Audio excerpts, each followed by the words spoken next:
Sejam muito bem-vindos, pessoal, a mais um vídeo. Cara, agradeço você por estar aqui. Mais uma vez, vocês viram que o Corinthians, os caras fecharam 3 contratações praticamente aí no mesmo dia. Formaram a contratação do Matheus França, né? Vulgo Mateuzinho, para os conhecidos aí. O Pedro Henrique, que era lá do Internacional, e também o Igor Coronado. Esse último nome em especial, eu acho que é uma boa contratação do Corinthians, tá? Não vou falar sobre essa questão de folha salarial nem nada, já conversamos sobre isso, não vou dar um de disco repetido aqui. Eu vejo o Igor Coronado era um cara para ser disputado aí por grandes e grandes equipes brasileiras também. E o Corinthians, ele simplesmente recebeu de bandeja a oportunidade de ter o Igor Coronado, sem nenhum esforço de outras equipes aí no cenário nacional que pudessem fazer frente a essa contratação. Um jogador com números excelentes, um jogador com uma boa idade, né? Um cara que tem toda a maturidade, toda a experiência do futebol, o know-how. Como eu disse para vocês, histórico de lesões inexistente, baixíssimo, um jogador que nunca teve problema em relação a isso, um jogador que sempre performou muito bem nas equipes pelo qual passou, especialmente do Oriente Médio. É por isso que ele não é um nome tão super conhecido, mas se você buscar ali as estatísticas, um pouco da carreira dele, você vai entender que ele sempre foi um jogador titular, um jogador atuante e um jogador com um bom nível de destaque dentro das equipes pelo qual passou. Na minha opinião, uma boa contratação do Corinthians. Provavelmente já vai estrear contra o Palmeiras. A ideia do Corinthians claramente é fazer essa movimentação com esses novos jogadores para que comecem já neste derby contra o Palmeiras. É por isso que os caras já aceleraram o cadastro, a regularização desses jogadores lá no BID. Só que assim, não tem entrosamento, né? Não tem entrosamento. Você pega uma equipe ali do Abel, e por isso que eu falo pra vocês, eu acho que o Abel, ele não é jogo pra fazer teste, né, Abel? Não é jogo pra você fazer teste. É jogo pra você chegar e jogar com aquela equipe que tem de melhor, com aqueles jogadores que você sabe que performam melhor, e você tem a obrigação de saber disso.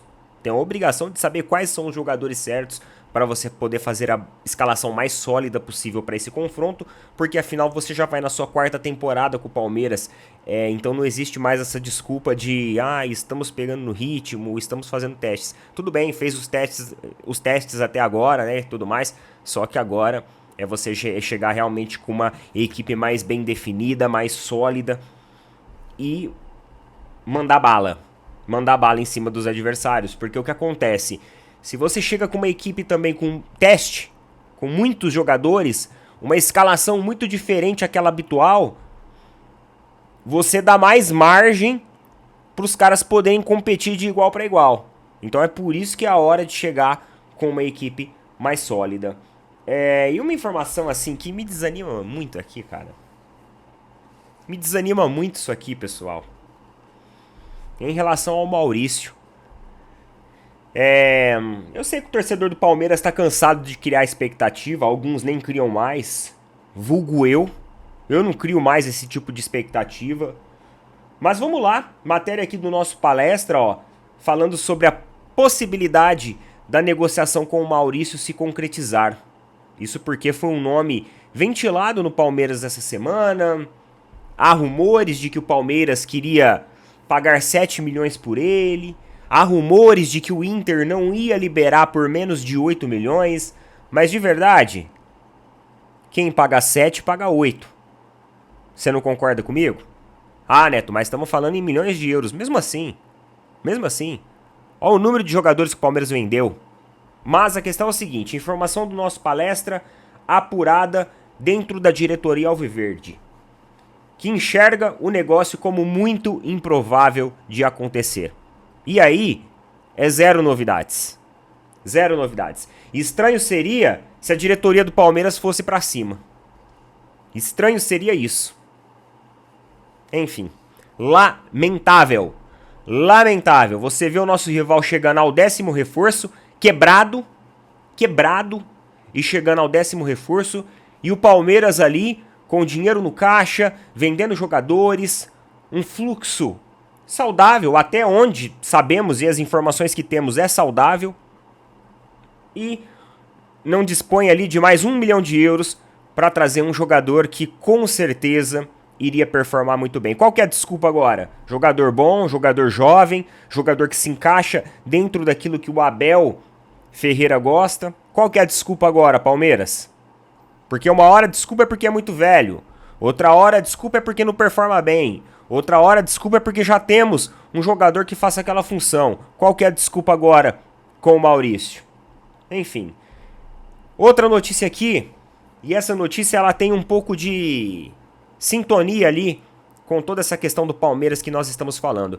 Vocês viram toda essa cobrança que a Leila ela vem sofrendo no Palmeiras? Vem sempre aquela questão. Ah, mas ela é presidente do Palmeiras e também presidente da patrocinadora do Palmeiras. Então existe um claro conflito de interesses. E agora, com o último patrocinador que se aproximou do Palmeiras, este até então para o futebol feminino apenas, que é a Esportes da Sorte, eles deixaram claro que eles têm a intenção de participar da concorrência que vai ser aberta no segundo semestre para patrocinar a camisa do Palmeiras no ano que vem. E eles prometeram um valor superior a 120 milhões de reais. Frente a esse boato que aconteceu, na verdade não foi um boato, né? A empresa declarou, mas por enquanto não tem nada certo, não está nada assinado. Eles apenas declararam, para falar até papagaio fala. E frente a todas essas informações que aconteceram, veio o boato, e agora isso sim é um boato, de que a diretoria do Palmeiras estaria realmente querendo abrir mão. Ou seja, a Crefisa, presidente do Palmeiras, a Leila, ela iria abrir mão se os caras injetassem 120 milhões. Ela entenderia que aquele valor era muito melhor com o que ela pode fornecer ao Palmeiras, ela tiraria a Crefisa do patrocínio do Palmeiras e seguiria com a Esportes da Sorte. E o que isso tem a ver com o Vasco? Vocês viram que na última eleição a presidente, onde o Pedrinho foi eleito presidente do Vasco, houve uma aproximação do Lamáquia, marido da Leila Pereira, né, um dos donos também ali de todo o império da Crefisa, com o Pedrinho, com a promessa do financiamento das melhorias de infraestrutura dentro do CT do Vasco, estádio, etc e etc. Tá, Neto? E aonde que entra a Crefisa em tudo isso? Muito simples. A Crefisa entra no momento em que justamente surgem rumores de que o Vasco estaria tentando, a cúpula interna do Vasco estaria tentando tirar a 777 da jogada. Isso porque, como já vimos, inclusive na semana passada, o Alexandre Matos declarando, a 777 tem um pensamento muito corporativista. E essa aproximação da Crefisa com o Pedrinho, né, do Lamáquia com o Pedrinho, poderia facilitar o trâmite para que a Crefisa injetasse dinheiro no Vasco e aí sim assumisse o lugar da 777. Porém, com as últimas declarações de Alexandre Matos, de Pedrinho, olha isso. SAF do Vasco notifica Pedrinho por entrevista recente sobre o CT. A 777 não gostou nada dos rumores, não vem gostando nada das declarações do presidente do Vasco, dos seus diretores. Eles não vêm gostando disso. E aí, é aquele velho problema que eu falo pra vocês. Quando você tem o seu time nas mãos de uma SAF, é muito complicado você tirar os caras agora do poder. E querendo ou não, os caras eles são donos de uma boa porcentagem do clube. Olha lá. A SAF do Vasco notificou o presidente do clube associativo. Para quem não sabe, o Vasco hoje ele tem duas camadas. Você tem a SAF e você tem o clube associativo, que é o clube do Vasco mesmo. Pedrinho, por conta dos seus posicionamentos públicos recentes. A SAF do Vasco se incomodou com uma entrevista de Pedrinho dada ao GE. O ponto de discordância foi em relação aos investimentos no centro de treinamento Moacir Barbosa. Pedrinho, na ocasião, cobrou investimentos no CT, mesmo que haja um imbróglio atual em relação ao terreno. Há empecilhos jurídicos que travam a cessão do local do clube associativo para o Vasco SAF. A empresa, por sua vez, entende que não há segurança para investimentos pesados enquanto a situação não for resolvida. É o seguinte, o CT do Vasco tem uma situação judicial que está acontecendo ali dentro. Aí o Vasco SAF falou o seguinte, ó, a gente não vai fazer investimentos enquanto essa situação jurídica não for resolvida. Porque isso daí tá parado na justiça. E aí o Pedrinho foi lá e teria feito algumas críticas, dado umas cutucadas. A 777, vendo isso, não gostou dessas declarações, não gostou da exposição que aconteceu ali dentro. E aí foi lá e notificou o Pedrinho em relação a tudo isso, a essa entrevista. Ó, a notificação da SAF é para que Pedrinho não omita informações estabelecidas no contrato. Por quê? Porque nessa entrevista, o Pedrinho não teria falado todas as informações, não teria contado toda a história do porquê a SAF não quer colocar dinheiro lá agora. E aí é onde entra o ponto da Crefisa. Para quem não sabe, a Crefisa adora um centro de treinamento. A Crefisa adora investir ali em infraestrutura. E vai lá, ó, e pá! Plota o seu nome em todos os lugares, todas as paredes, faz toda a sua propaganda. É aí que entra o X da questão.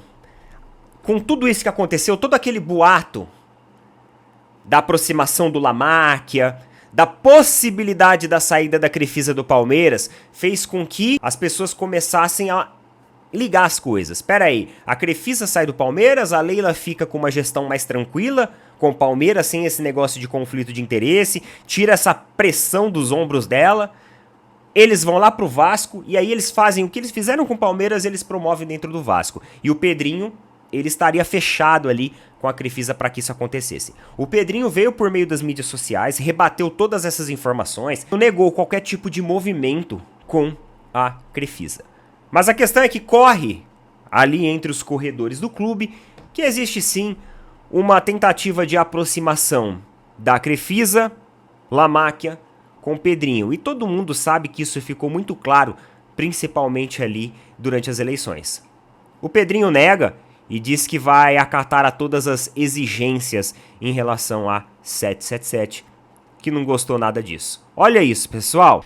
Vocês entendem que o modelo misto de SAF, porque assim, o Vasco não é uma SAF total, mas é um modelo misto, onde você tem a SAF e você tem um clube associativo. Até nisso, a SAF tá dando problema. Agora vocês imaginam se eles fossem donos totais do Vasco. Coloca nas opiniões aí. Tamo junto. Valeu, falou. Até mais.